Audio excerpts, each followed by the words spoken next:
Assalamualaikum warahmatullahi wabarakatuh. Kembali lagi dengan saya Cerita Dong Mas. Kali ini kita akan membahas cerita horor berjudul Ajal Sang Pelaku Pesugihan Babi Ngepet. Selamat mendengarkan. Imas, aku gak mau ngelakuin kayak gini lagi. Ujar Dina sembari menangis. Udahlah, mendingan kamu jagain lilin ini supaya gak mati, ucap Arman setengah membentak. Dina yang berlinang air mata mulai menyalakan lilin. Dalam sekejap, suaminya yang duduk di lantai dengan diselimuti jubah kemudian berubah menjadi seekor babi besar berwarna hitam. Sudah 7 kali Arman dan Dina melakukan pesugihan babi ngepet, dan ini adalah upaya mereka yang ke-8. Adapun percobaan pertama mereka lakukan karena desakan ekonomi. Awalnya, baik Arman maupun Dina tidak memiliki pikiran sama sekali untuk melakukan pesugihan babi ngepet. Dina sudah terbiasa mengurusi pekerjaan rumah, dan Arman bekerja di sebuah pabrik yang berada di kota mereka tinggal. Semua berubah ketika goncangan ekonomi pada pabrik tempat Arman bekerja yang dampaknya adalah gelombang PHK besar-besaran. Arman yang saat itu sudah memiliki jabatan bagus harus tersapu bersama ratusan pekerja lainnya. Peristiwa menyedihkan ini membuat Arman harus luntang-lantung mencari pekerjaan lain.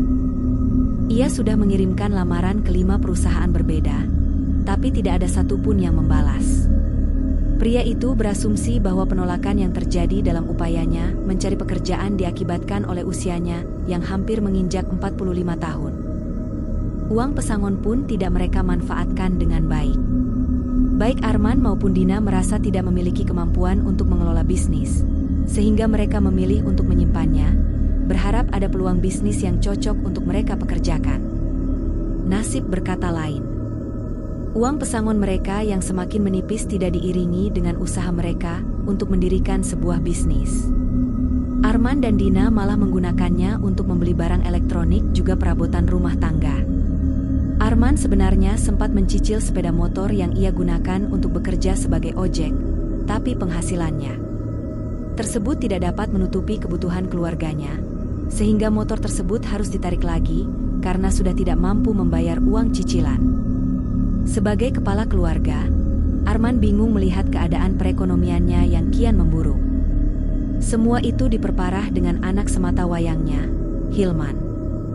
Sebentar lagi duduk di bangku SMP yang dimana memerlukan biaya. Himpitan ekonomi lah yang membuat mereka memutuskan untuk melakukan pesugihan babi ngepet. Berkat bantuan seorang dukun yang dikenalkan oleh teman lama Arman dan Dina berada di sebuah situasi yang dapat memulihkan keadaan ekonomi mereka. Saat itu di desa mereka baru saja kedatangan sepasang suami istri. Sang suami adalah pensiunan tentara dan sang istri seorang wirausaha yang menjual busana muslim.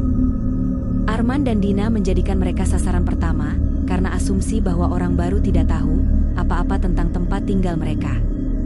Ternyata benar saja, upaya pertama mereka tidak sesulit yang mereka pikirkan. Dalam waktu kurang dari 3 jam, mereka bisa mendapatkan hampir 10 juta rupiah dari rumah pasangan tua tersebut. Tidak ingin jatuh di lubang yang sama, Arman dan Dina sepakat untuk mempergunakan uang haram tersebut untuk membuka warung sembako, sisanya untuk ditabung. Semenjak pesugihan pertama, keuangan mereka berangsur membaik.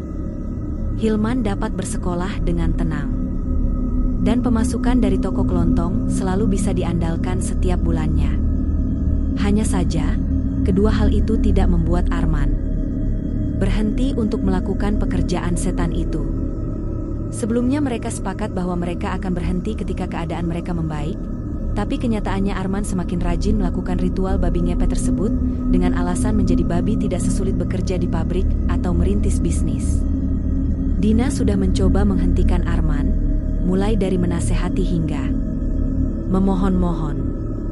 Hanya saja upaya yang sudah ia lakukan berkali-kali tersebut dibalas oleh pukulan atau tendangan berkali-kali. Tak jarang Dina menjaga temaram lilin dengan keadaan berlinang air mata, seperti malam ini. Ia sudah tidak tahan dengan perlakuan Arman terhadapnya, meski ia sungguh menyayangi keluarga kecilnya itu. Arman tiba di rumah sasarannya, rumah Ibu Jamilah.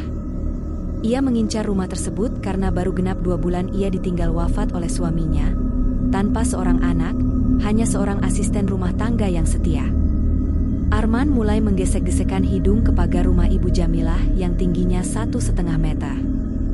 Entah bagaimana caranya, dengan menggesek-gesekkan hidung ke pagar rumah sasaran, uang si pemilik rumah otomatis berpindah ke hadapan Dina.